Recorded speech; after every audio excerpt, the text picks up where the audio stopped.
बिस्मिल्लाहिर्रहमानिर्रहीम। अस्सलाम वालेकुम student, this is Atif Mahmood. तो लेंजी आज का हमारा चैप्टर नया स्टार्ट होगा। तो आज हमने चैप्टर नंबर 5 स्टार्ट करना है। ठीक है, चैप्टर नंबर 5 बहुत इजी चैप्टर है। तो इसमें आज मैं आपको जो चीज़ें बताऊंगा वो बहुत बहुत इम्पोर्टेंट हैं, जो कि आपने आज का लेक्चर मिस नहीं करना, इसको पूरा देखना है। इसमें मैं आपको आज सारी की सारी डेफिनेशंस समझाऊंगा सेट से रिलेटेड, और ये काम हम इंशाल्लाह 5 से 7 मिनट में मैं आपको कंप्लीट कर दूंगा।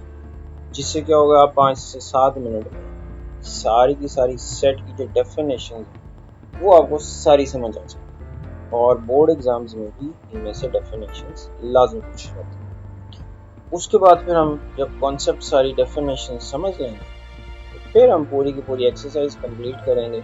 ये ज़्यादा से ज़्यादा 10 से 15 मिनट में हो जाएगी और आपको आसानी से सारे क्वेश्चन समझ। तो लेक्चर पूरा देखना है, ठीक है। और एक बात, अगर आप चैनल पर नए हैं तो यार सब्सक्राइब ज़रूर कर दिया करें और बेल आइकन लाजमी दबा दिया करें, क्योंकि इससे क्या होगा, अगर जो भी मैं लेक्चर अपलोड करूँगा वो साथ ही आपको उसका नोटिफिकेशन आ जाया करेगा। तो सब्सक्राइब जरूर कर दिया कीजिएगा, और अगर क्वेश्चन हो तो कमेंट किया करें, मुझसे पूछा करें, इंशाल्लाह आपके सारे क्वेश्चंस के आंसर्स करूँगा। ठीक है, चलें जी, मास्टरमाइंड्स स्टार्ट करते हैं आज का लेक्चर।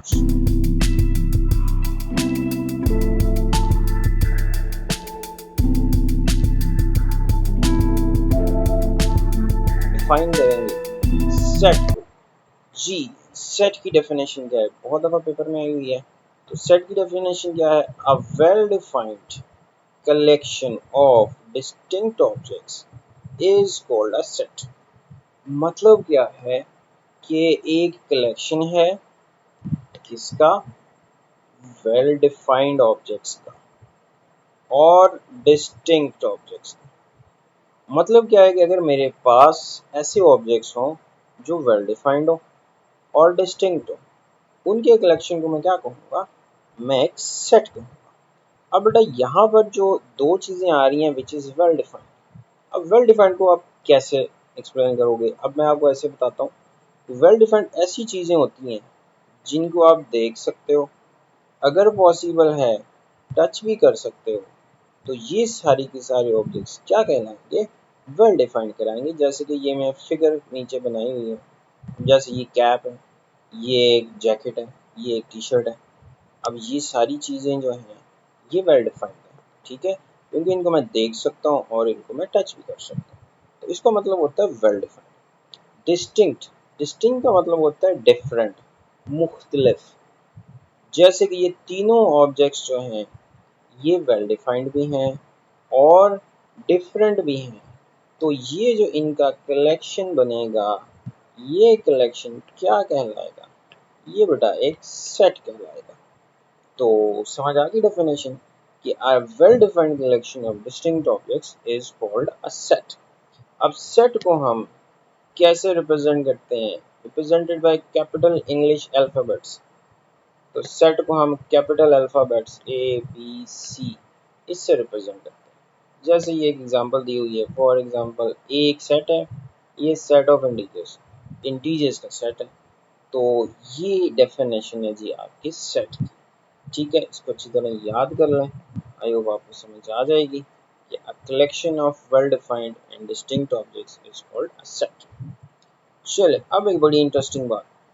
अच्छा, अब एक इंटरेस्टिंग फैक्ट देखो, डेली लाइफ में, in daily life we call different collection of same objects as a set, but actually in mathematics they are not ordered considered as set. आप कह रहे होंगे कि हैं ये क्या बात है, हम तो बहुत सारी चीज़ों को सेट बोलते हैं। जैसे कि ये आपको एक फिगर नज़र आ रही है, तो ये क्या है, ये बेटा एक डिनर सेट है। क्या है ये, अगर आप डेली लाइफ में इसको बोलोगे तो क्या बोलते हो, ये एक डिनर सेट है। एक्चुअल में ये डिनर सेट नहीं है। क्यों नहीं है, क्योंकि आपने भी डेफिनेशन पढ़ी है, इसमें सारे ऑब्जेक्ट्स डिफरेंट होने चाहिए। अब जैसे ये देखिए, ये मैं सर्कल कर रहा हूँ, ये प्लेट्स हैं, ये सेम है। इस तरह ये कुछ प्लेट्स हैं, ये भी सेम है। ठीक हो गया। ये देखो ये दो बॉल है, ये भी सेम है, तो इसका मतलब इस पूरे कलेक्शन में वेल डिफाइंड तो ऑब्जेक्ट्स हैं बट डिस्टिंक्ट नहीं है। इसका मतलब इसको मैथमेटिक्स की ज़ुबान में हम इसको सेट नहीं कह सकते। इसको हम सिर्फ इतना कह सकते हैं, collection of well defined objects, लेकिन हम इसको सेट नहीं कहेंगे। तो बात समझ आ रही है? तो इसी तरह अब नीचे एक फिगर है, अब जिसको देखते हुए आप कह रहे होंगे वाओ कितना ब्यूटीफुल सेट है जी, ज्वेलरी सेट है, लेकिन मैथमेटिक्स के हिसाब से ये सेट नहीं है। चलो बताओ क्यों नहीं सेट है। हाँ जी, ये देखो ये दो जो हैं ऑब्जेक्ट्स ये सेम है, तो इसका मतलब ये एक सेट नहीं है। तो याद रखना है, सेट में रेपिटेशन नहीं होती, सेट में रेपिटेशन नहीं होती, दो ऑब्जेक्ट सेम नहीं हो सकते। सेट में हमेशा डिस्टिंक्ट ऑब्जेक्ट्स होंगे। जैसे ये देखो 1 2 3, तो इसमें हमेशा रेपिटेशन नहीं होती। तो ऐसे कलेक्शन जिसमें कोई से दो एलिमेंट सेम ना हो, वेल डिफाइंड हो, ऐसे कलेक्शन को क्या बोलते हैं हम, सेट बोलते हैं। तो डेली लाइफ में हम ही बोल जाते हैं सेट। वैसे तो आप इसको कह सकते हैं मेनू की, जैसे मर्जी बोल लें, डेली लाइफ में चलता है काम, ठीक हो गया। लेकिन अगर मैथमेटिकली हम इसको देखेंगे तो ये एक सेट नहीं होगा जब इसमें सेम ऑब्जेक्ट्स हैं। तो आई होप आपको सेट का कॉन्सेप्ट समझ आ गया होगा। अब सेट के कॉन्सेप्ट के बाद अब हम चलते हैं इस सेट को प्रेजेंट कैसे करते हैं। अब सेट को प्रेजेंट करने के तीन तरीके होते हैं। A set is represented by three ways. First होता है टेबुलर फॉर्म, टेबुलर अरेंजमेंट होती है, टेबुलर रिप्रेजेंटेशन होती है। टेबुलर अरेंजमेंट का मतलब अगर मैं किसी सेट के एलिमेंट्स को लिस्ट कर दूं, उसके नाम लिख दूं और एक इस ब्रैकेट में कर्ली ब्रैकेट्स में उसको इनक्लोज कर दूं, तो ये कौन सी फॉर्म होती है, ये इसकी टेबुलर फॉर्म होती है। तो समझ आ गई बात, टेबुलर फॉर्म में क्या करना है, हमने तमाम एलिमेंट्स को लिस्ट कर देना है। उसके बाद आती है डिस्क्रिप्टिव फॉर्म। अब डिस्क्रिप्टिव फॉर्म में हम इसको अपने वर्ड्स में लिखते हैं। किसमें लिखते हैं, इन आवर ओन वर्ड्स। तो जब सेट को वर्ड्स में लिखेंगे, जैसे लिखता हूँ मैं सेट ऑफ नेचुरल नंबर्स, तो ये मैंने क्या किया, एक सेट में तमाम नेचुरल नंबर्स लिए और उसको मैंने अपने वर्ड्स में एक्सप्लेन कर दिया। तो ये जो रिप्रेजेंटेशन होती है ये होती है डिस्क्रिप्टिव फॉर्म। उसके बाद आती है set builder notation. Set builder notation का मतलब हम इसमें कुछ सिंबल्स यूज करते हैं। अब ये सिंबल्स आपको याद रखना, जैसे मैं लिखता हूँ रैशनल नंबर का सेट, इसमें कैसे एलिमेंट होते हैं, फ्रैक्शन की फॉर्म में। ये एक लाइन है, इसको बोलते हैं सच दैट, मतलब ये लाइन इसका क्या नाम है, सच दैट। और अब इसमें देखो पी क्यू रैशनल नंबर्स में क्या होता है, ये एक सिंबल है ई की तरह का, इसका बोलते हैं बिलोंग्स टू। इसका मतलब क्या होता है, बिलोंग्स टू। पी और क्यू इंटीजर्स होते हैं, एंड ये जो सिंबल है ये रिप्रेजेंट करता है एंड को। Q is not equal to zero. तो ये देखो ये मैंने सेट को किस में रिप्रेजेंट कर दिया, मैंने सेट बिल्डर नोटेशन में रिप्रेजेंट किया। इसमें क्या करते हैं, हम सिंबल यूज करते हैं और सेट के एलिमेंट्स की प्रॉपर्टीज को एक्सप्लेन करते हैं। तो आप समझ आ गए, वो तीन तरीके होते हैं, टेबुलर फॉर्म, डिस्क्रिप्टिव फॉर्म और सेट बिल्डर फॉर्म। तीन तरह से सेट को रिप्रेजेंट करते हैं। अब कुछ इंपॉर्टेंट सेट्स हैं, ये वैसे तो आपको मालूम होने चाहिए, नहीं मालूम तो दोबारा बता देता हूँ। चलिए, पहला सेट होता है नेचुरल नंबर का set, set of natural numbers. इसको एन से रिप्रेजेंट करते हैं। इसमें तमाम ये होते हैं सारे काउंटिंग नंबर्स, जिन नंबर्स को हम काउंटिंग के लिए यूज करते हैं, इनको बोलते हैं नेचुरल नंबर्स। इसके बाद आता है सेट ऑफ होल नंबर्स। अगर हम जीरो भी इसमें इंक्लूड करते हैं तो ये बनता है सेट ऑफ होल नंबर्स। इसके बाद आता है set of integers. Set of integers में क्या होते हैं, सारे पॉजिटिव इंटीजर और नेगेटिव भी आ जाए, मतलब इसमें आप नेगेटिव नंबर्स भी शामिल कर दें, तो ये जो सेट बनता है ये हम रिप्रेजेंट करते हैं सेट ऑफ ऑल इंटीजर्स, और इसको डिनोट करते हैं जेड से। अब क्या आपको पता है कि इस सेट को हम जेड से क्यों जाहिर करते हैं? आपके दिमाग में क्वेश्चन आना चाहिए कि सर इसको हमने आई से रिप्रेजेंट क्यों नहीं किया, इसको हमने जेड से रिप्रेजेंट किया। तो इसकी रीज़न ये है, तो इसको हम एक ग्रीक वर्ड, इसको आप क्या पढ़ेंगे, मुझे ग्रीक नहीं आती, लेकिन आपको पढ़ के बता देता हूँ, हो सकता है मैं प्रोनाउंसिएशन गलत मत करूँ। ज़ेहलन कहल, ये ग्रीक वर्ड से डिराइव हुआ है, इसका मतलब होता है नंबर्स। तो अब इसको आई से रिप्रेजेंट नहीं कर सकते, क्योंकि आई या इस तरह का आई, ये हमारा कॉम्प्लेक्स नंबर्स को रिप्रेजेंट करता है, इसलिए हम इसको डिफरेंट नोटेशन इसके लिए यूज़ करते हैं। तो उसके लिए हम z यूज़ करते हैं, जो कि ग्रीक वर्ड होता है जिसका मतलब होता है नंबर्स। तो इसके लिए हम z इस वजह यूज़ करते हैं। इसके बाद आपको पता है इवन इंटीजर्स, देखो 0 इवन होता है, +-2 +-4 ये आपके इवन इंटीजर्स होते हैं। ऑड इंटीजर्स क्या होते हैं, जो 2 पे डिविजिबल नहीं होते, इसको हम ऑड इंटीजर्स बोलते हैं, जैसे कि +-1 +-2। प्राइम नंबर्स, हाँ जी, प्राइम नंबर्स क्या होते हैं, प्राइम नंबर्स ऐसे नंबर्स होते हैं जो जिनके सिर्फ दो डिवाइजर हो, जिनके सिर्फ कितने डिवाइजर हो, दो डिवाइजर्स हो, एक हो 1 और एक हो इटसेल्फ। तो ऐसे नंबर्स क्या कहलाते हैं, प्राइम नंबर्स कहलाते हैं।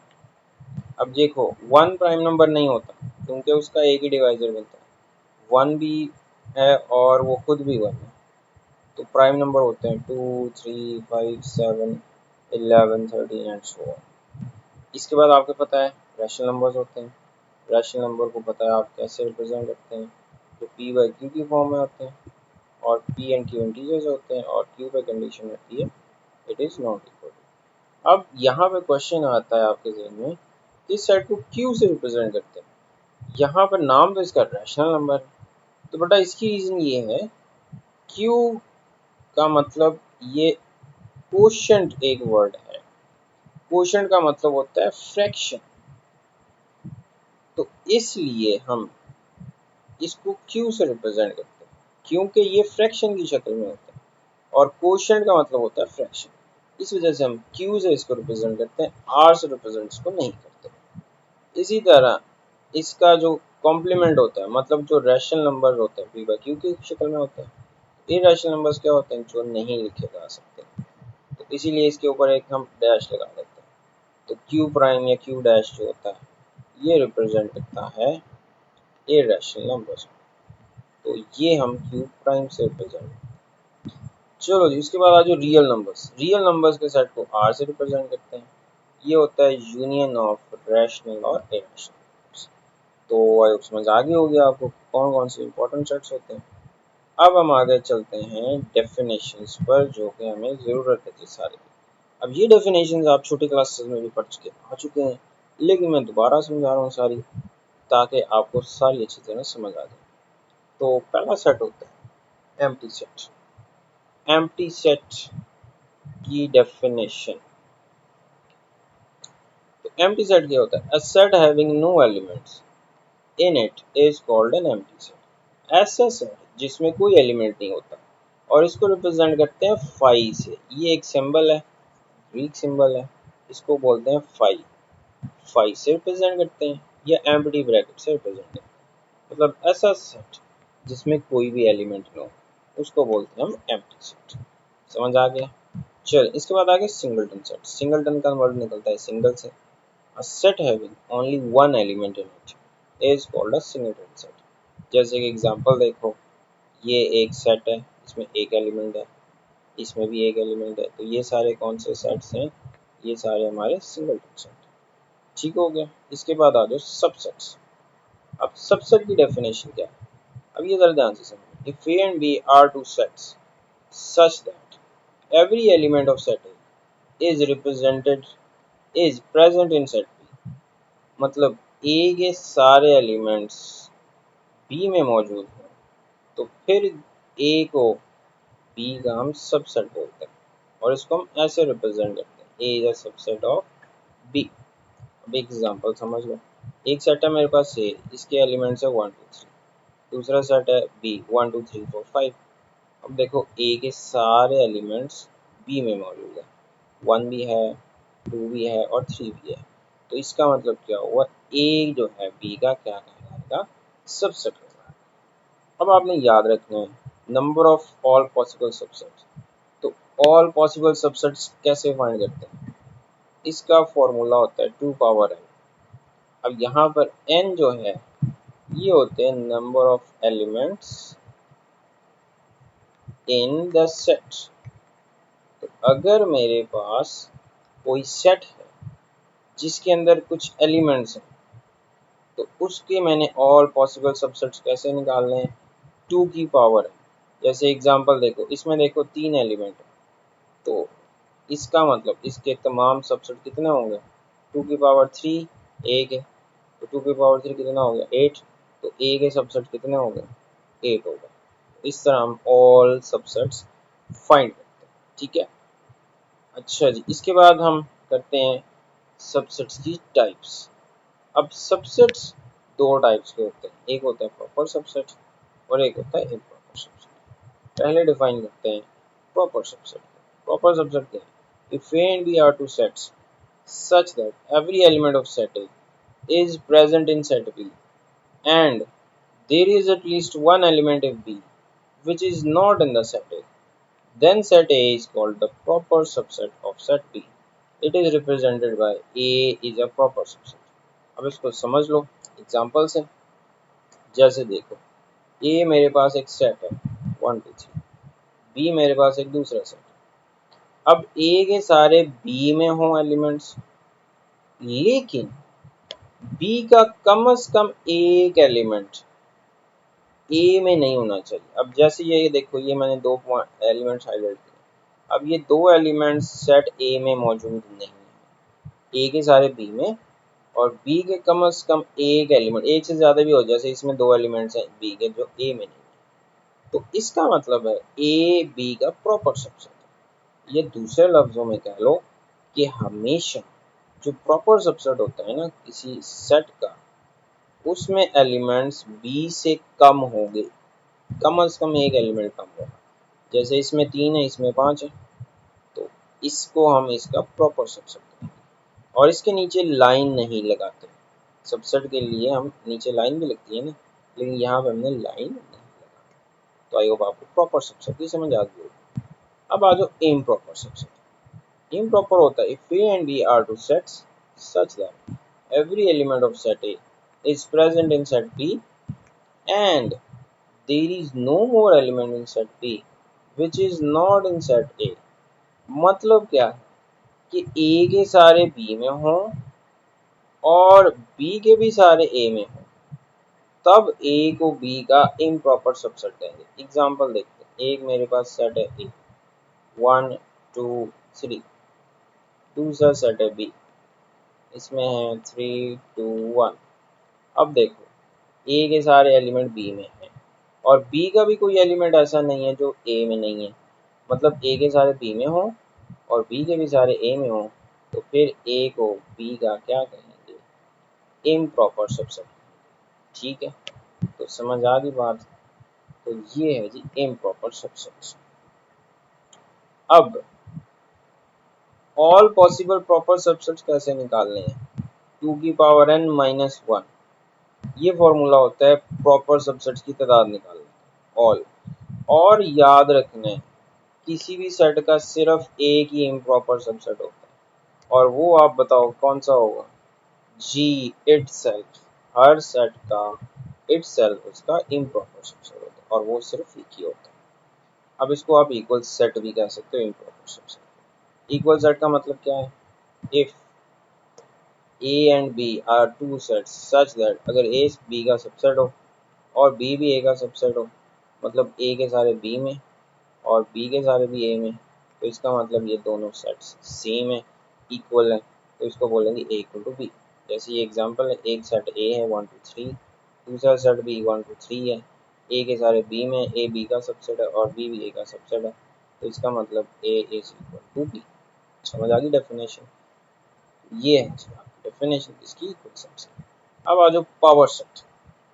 A set consisting of all possible subset of set A is called power set of set A and it is represented by P of A।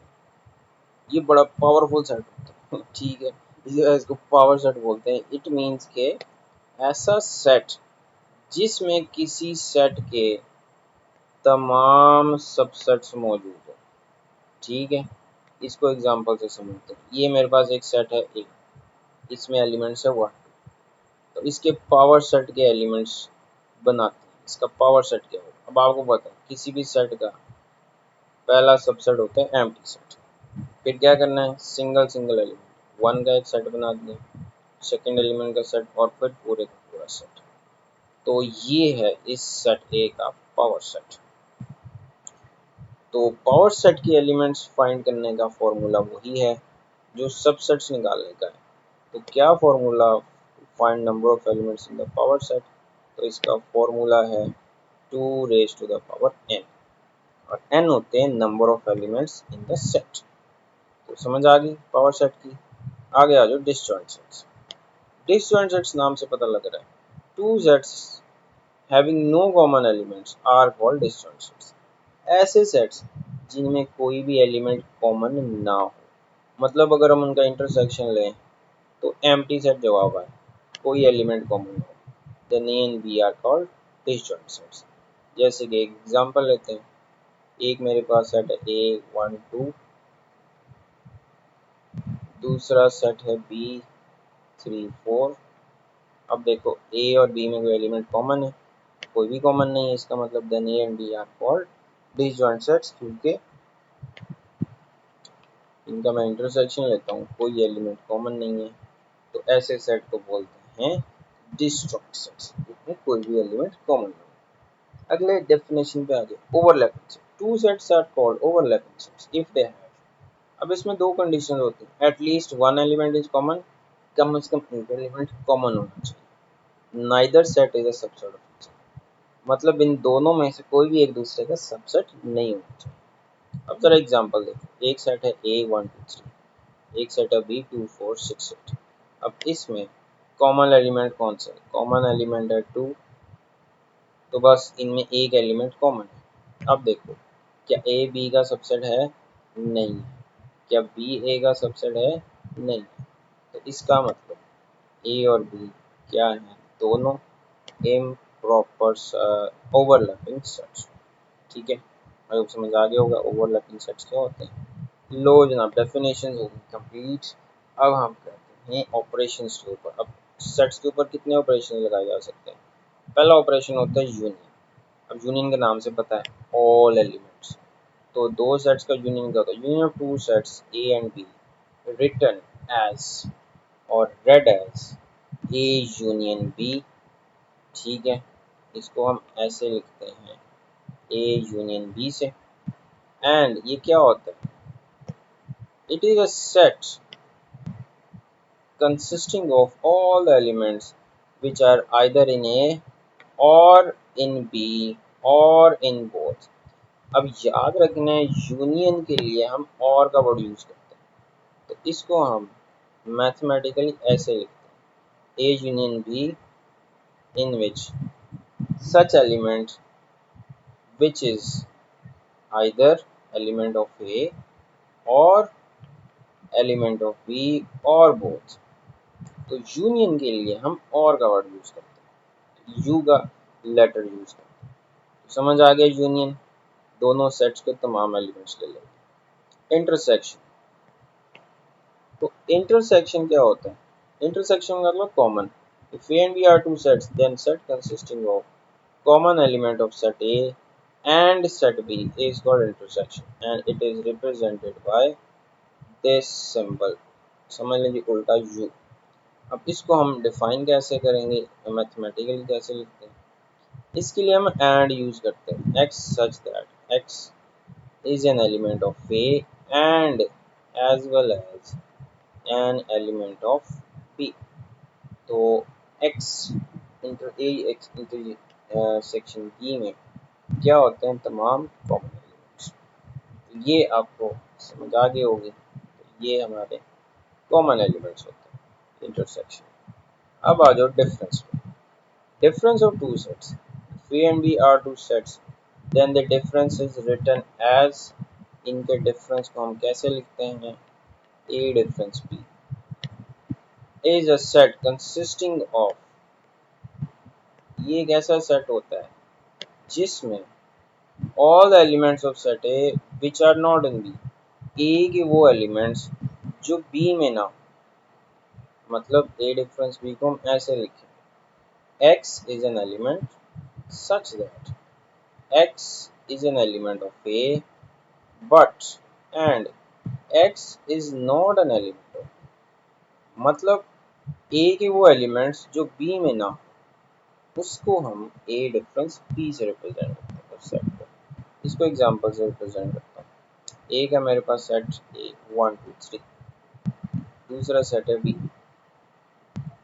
2 4 6। अब मैंने फाइंड करना है A डिफरेंस। अब देखो A के जो एलिमेंट B में नहीं है सिर्फ मैंने वो लिखना है। देखो 1 है A में, B में नहीं है, ये लिख लिया। 2 है B में, यस, तो इसका मतलब 2 मैं नहीं लिखूंगा। 3 B में है, नहीं है, तो लिख लिया। लो जी, A के सिर्फ एलिमेंट्स चेक करने हैं जो B में नहीं होंगे, सिर्फ उनका सेट बना देना B में, बाकी जो मर्जी एलिमेंट। तो आई होप समझ आ गया होगा। इसके बाद आता है यूनिवर्सल सेट। यूनिवर्सल सेट क्या होता है? A set consist of all the elements of the sets under consideration is called a universal set. It is represented by capital English alphabet U or capital X. जैसे ये देखो U है set of integers, A उसका एक subset आ गया, B उसका subset आ गया, तो U सबसे बड़ा सेट है। तो ये होता है यूनिवर्सल सेट। उसके बाद आ जाओ complement of a set. If U is a universal set and A is its subset, then complement of A represented by A dash, A के ऊपर छोटी सी डैश लगा दो या A के ऊपर छोटा सा सी लिख दो, तो उसको बोलेंगे A कॉम्प्लीमेंट। तो अब इसको कैसे निकालते हैं? एग्जांपल देखो, यूनिवर्सल सेट है मेरे पास एक 1 2 3 4 5। मेरे पास एक सेट A है, इसमें एलिमेंट्स हैं 1 3 और 5। अब मैंने A का कॉम्प्लीमेंट निकालना, इसको हम ऐसे लिखते हैं U माइनस। अब U के जो एलिमेंट्स A में नहीं होंगे वो लिखने। अब देखो 1 है नहीं लिखना, 2 है नहीं है, ये लिख लिया। 3 है नहीं लिखना, 4 है 4 नहीं है, 4 लिख लिया। 5 है 5 नहीं लिखना, तो इसका कॉम्प्लीमेंट क्या आ गया 2 4। तो U के जो एलिमेंट्स A में नहीं होंगे इसको हम लिखेंगे इसके कॉम्प्लीमेंट। तो याद रखना A और A कॉम्प्लीमेंट डिसजॉइंट सेट्स होते हैं। तो ये हैं सारी की सारी आपकी डेफिनेशंस। तो आई होप आपको सारी डेफिनेशन समझ आ गई होंगी, सेट का कॉन्सेप्ट भी समझ आ गया होगा। अब हम स्टार्ट करते हैं एक्सरसाइज। चलो बेटा, अब हमारी आ जाएगी एक्सरसाइज। एक्सरसाइज बहुत ही आसान है, हलवा एक्सरसाइज है, ये सबसे आसान चैप्टर है आपका, ठीक है। तो क्वेश्चन नंबर 1 है, एक्स सेट है 1 4 7 9, वाई सेट है 2 4 5 9। तो हमने फाइंड करना है X union Y, X intersection Y, Y union X और वाई इंटरसेक्शन एक्स। ठीक है जी, चलें पहला क्वेश्चन करते हैं, एक्स यूनियन वाई फाइंड करते हैं। इसका प्रोसेस क्या होता है? पहले आपने एक्स लिखना है, यूनियन, फिर आपने वाई लिखना। अब आपको मालूम है यूनियन में हम क्या करते हैं, एक्स और वाई के सारे एलिमेंट्स ले लेते हैं। तो लिखते जाओ 1 आ गया, उसके बाद 2 आ गया, उसके बाद 4 आ गया, उसके बाद 5 आ गया, उसके बाद 7 और 9। तो ये है आपका एक्स यूनियन वाई, ठीक है। चलो second question, X intersection Y. पहले हम एक्स लिखेंगे 1 4 7 9 इंटरसेक्शन 2 4 5 9। अब इंटरसेक्शन में कॉमन एलिमेंट्स लिखने होते हैं। तो देखो कॉमन एलिमेंट कौन सा है, 4 है, और कौन सा कॉमन एलिमेंट है 9 है। इसका इंटरसेक्शन क्या आ गया 4 और 9, तो ये आपका आ गया एक्स इंटरसेक्शन वाई। अब इसी तरीके से आपने वाई यूनियन एक्स फाइंड करने। अब काम कुछ भी नहीं है।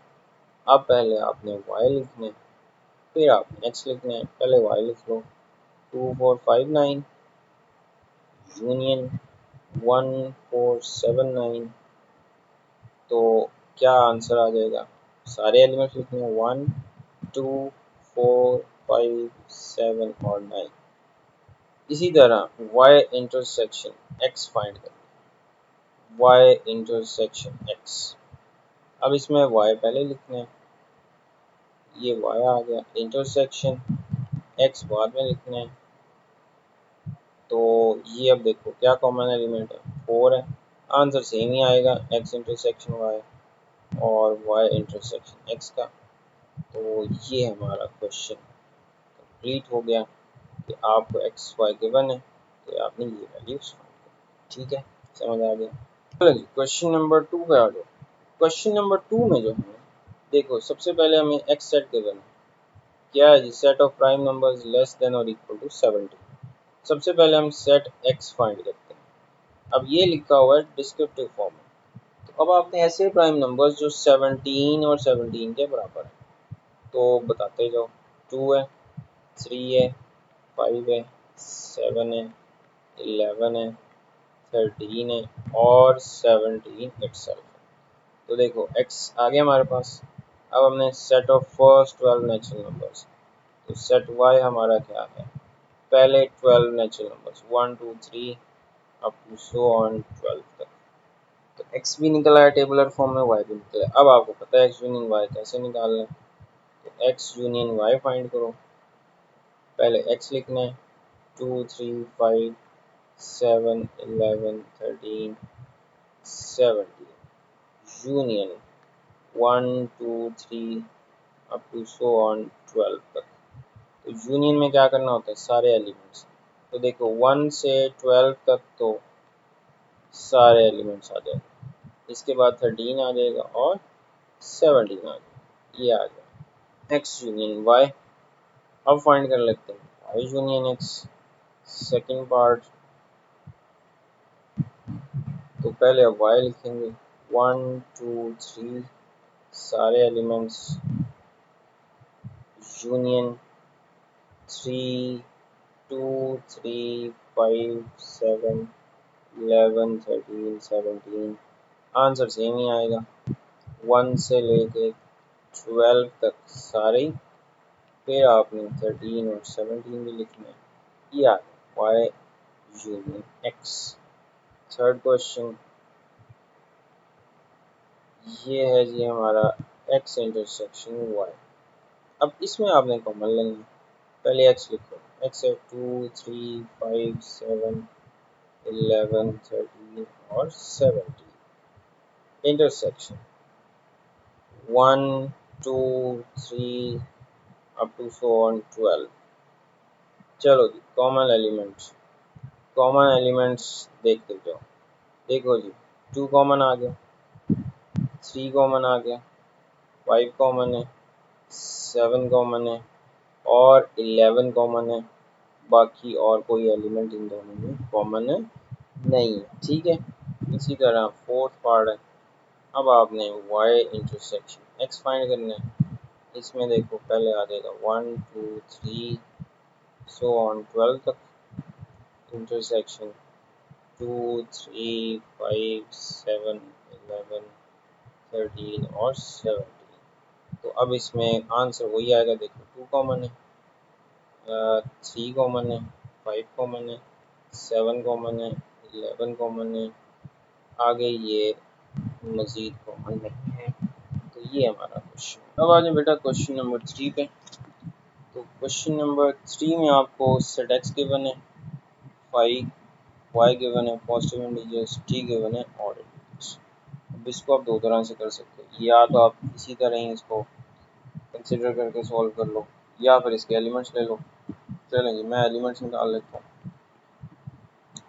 कैपिटल एक्स है empty set, capital Y positive integers, तो सारे नेचुरल नंबर आ जाएंगे 1 2 3 इनफाइनाइट होते हैं। डी सेट आपका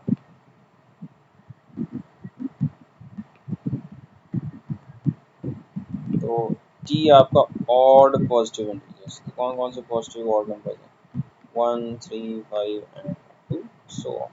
तो कैपिटल एक्स आ गया, कैपिटल वाई आ गया, कैपिटल टी आ गया। अब फाइंड करना है आपने एक्स यूनियन वाई, बच्चों वाले क्वेश्चन है, करते जाओ। एक्स है एम्प्टी सेट, वाई है ऑल पॉजिटिव इंटीजर्स, ठीक है। तो देखो इनका यूनियन क्या आ जाएगा, सारे का सारा पॉजिटिव इंटीजर्स का सेट आ जाएगा। ये आ गया पहले क्वेश्चन का answer. Second question, x union T. अब देखो एक्स है एम्प्टी सेट, यूनियन वाई आपका है odd numbers, positive odd numbers, ये आ गया आपका। तो इसमें कोई एलिमेंट नहीं है, तो इसका मतलब सारे का सारा सेट कौन सा आ जाएगा, ये पॉजिटिव ऑड इंटीजर्स का सेट आ जाएगा। अब फाइंड करना है y यूनियन t। अब फाइंड करो y यूनियन t। तो y अब आपका है odd integers 1 3 5 7 so on, union ये है सारा पॉजिटिव इंटीजर्स का सेट।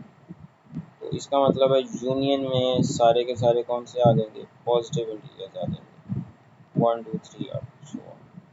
इसके बाद चौथा क्वेश्चन है x इंटरसेक्शन y। तो x इंटरसेक्शन y, x आपका एम्प्टी सेट है, इंटरसेक्शन y आपके पॉजिटिव इंटीजर्स है सारे। तो देखो इनमें कुछ एलिमेंट कॉमन है, कोई भी एलिमेंट कॉमन नहीं है, क्योंकि इसमें तो कोई एलिमेंट नहीं है। x इंटरसेक्शन y का आंसर क्या आ जाएगा, ये आ जाएगा empty set. x intersection t, x intersection t, x आपका एम्प्टी सेट है, इंटरसेक्शन t में है ऑड पॉजिटिव इंटीजर्स। तो एम्प्टी सेट, इसमें कोई एलिमेंट नहीं है, तो क्या आएंगे जी, आपका एम्प्टी सेट आंसर आ जाएगा। सही है जी। चलो लास्ट क्वेश्चन, ये है जी y intersection t, y intersection t, y आपका है all positive integers, intersection t आपका odd integers, positive odd integers. तो देखो ऑब्वियस बात है, क्या कॉमन आएंगे, positive odd integers 1 3 5 7 and so on. लो जी ये आप, चलो बेटा क्वेश्चन नंबर 4 है। अब इसमें देखो यूनिवर्सल सेट गिवन है, x such that x is a natural number and x is greater than 3 unless equal to 20। सबसे पहले मैं यूनिवर्सल सेट बनाता हूँ।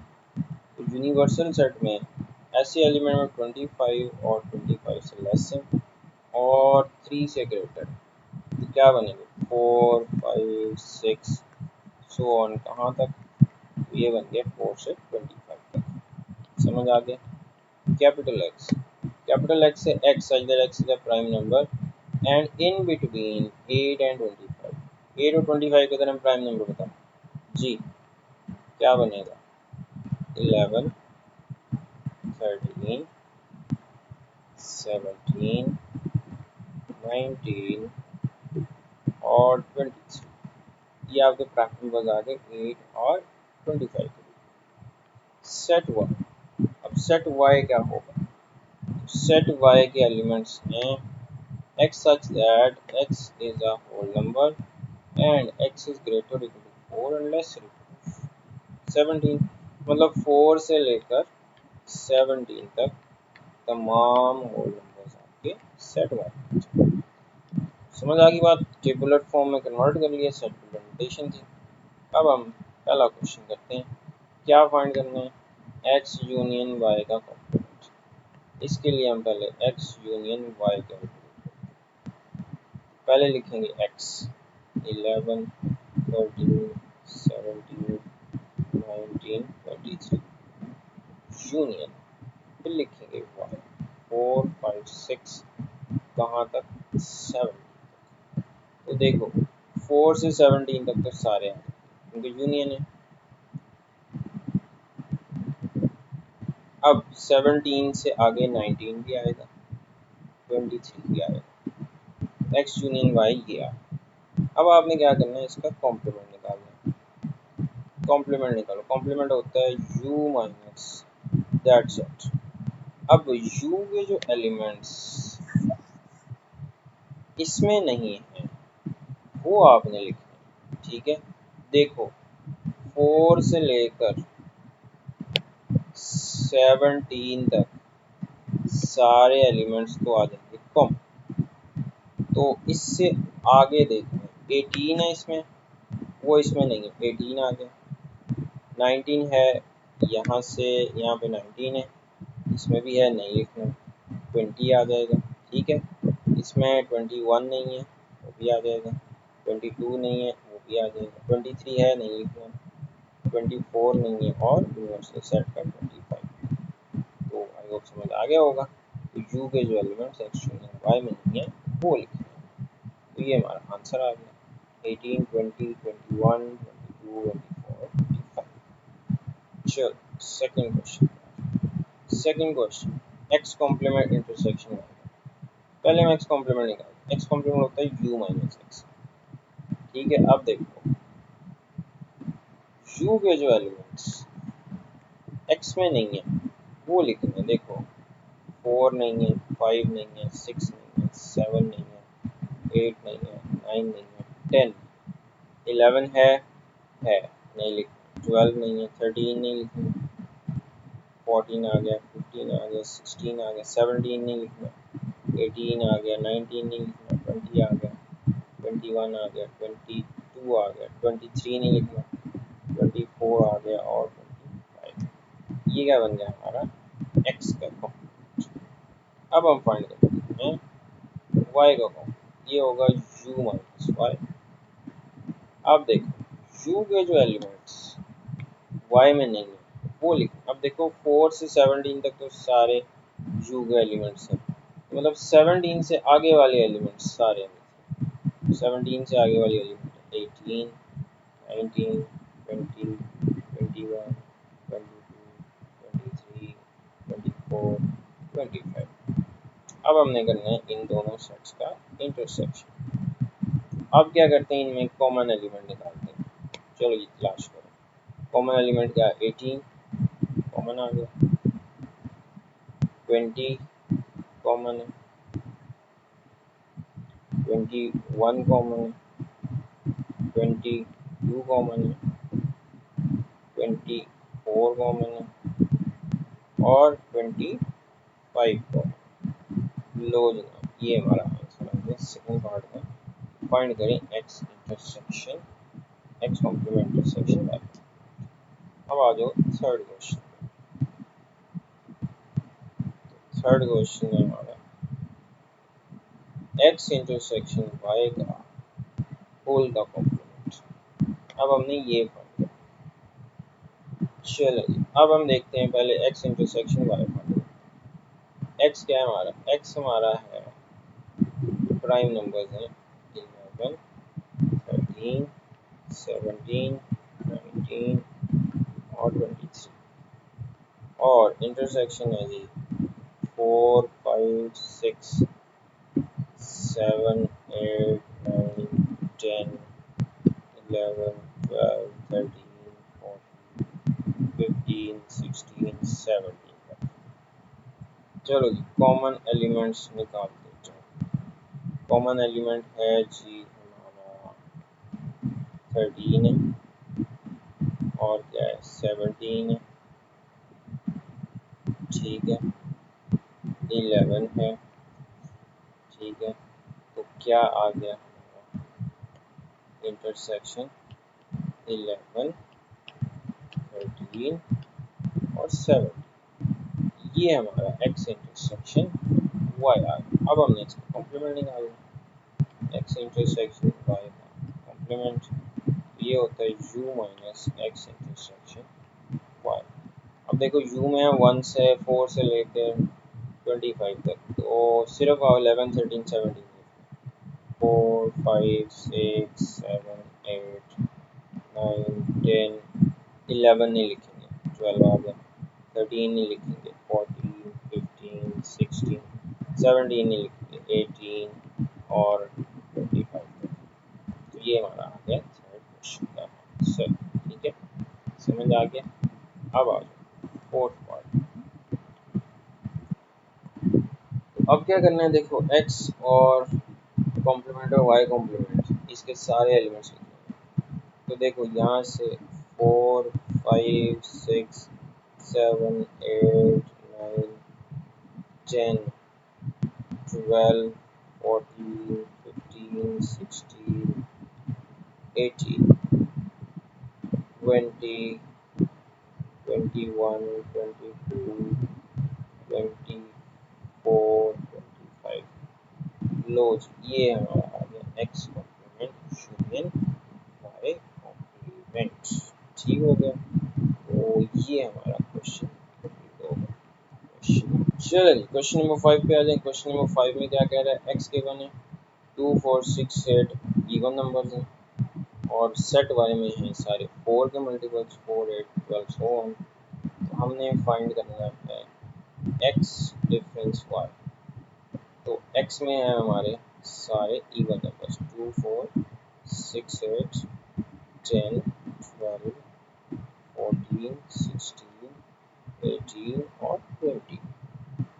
डिफरेंस 4 के मल्टीपल्स 4 8 12 16 20 और 24। ठीक है, तो ये हमने दोनों सेट्स लिख लिए। अब x डिफरेंस y का मतलब है x के जो एलिमेंट्स जो b में नहीं है y में नहीं है वो लिखने हैं। चलो काउंट करते हैं। देखो 2 है इसमें, नहीं है, 2 आ गया, 4 है, नहीं लिखना, 6 नहीं है, लिख लिया, 8 कॉमन है इसमें, नहीं लिखना, 10 नहीं है, 10 आ गया, 12 है, 12 नहीं लिखना, 14 नहीं है, लिख लिया, 16 भी है, नहीं लिखना, 18 नहीं है, लिख लिया, 20 भी है, नहीं लिखना। लो जनाब, सिर्फ इसके एलिमेंट्स जो इसमें मौजूद नहीं है उसका सेट हमारा होता है x डिफरेंस y। समझ आ गया जी? चलो y डिफरेंस x। अब y डिफरेंस x में अब पहले लिखना है y 4 8 12 16 20 24 और इसमें है हमारे पास 2 4 6 8 10 12 14 16 18 और 20। अब मैंने इसके जो एलिमेंट्स इसमें नहीं है वो लिखे, ठीक है। चलो जी देखो, 4 है इसमें, है, 4 नहीं लिखा, 8 8 भी है, नहीं लिखा, 12 12 भी है, नहीं लिखा, 16 भी है, नहीं लिखा, 20 भी है, नहीं लिखा, 24 नहीं लिखा। तो इसमें सिर्फ वर्ड डिफरेंस एक्स क्या आ जाएगा, 24 क्लोज, ये कंप्लीट हो गया, वर्ड डिफरेंस एक्स आ गया 24। चलो जी, अब आ जाए लास्ट क्वेश्चन में, क्वेश्चन नंबर 6 पे, जिसमें देखो a है नेचुरल नंबर्स का सेट, b है होल नंबर्स का सेट। तो देखो a में नेचुरल नंबर्स क्या होते हैं, 1 2 3 4 up to so on. b में है होल नंबर्स होते हैं 0 1 2 3 and up to so on. तो हमने क्या फाइंड करना है, a डिफरेंस b। तो देखो a में 1 2 3 सो ऑन, b में है 0 1 2 3 एंड सो ऑन।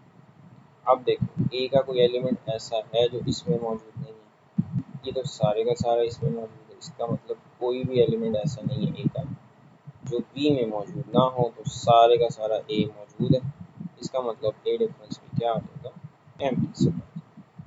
अब फाइंड करते हैं b डिफरेंस से। b डिफरेंस से क्या है, इसमें पहले b लिखना है, माइनस a लिखना 1 2 3।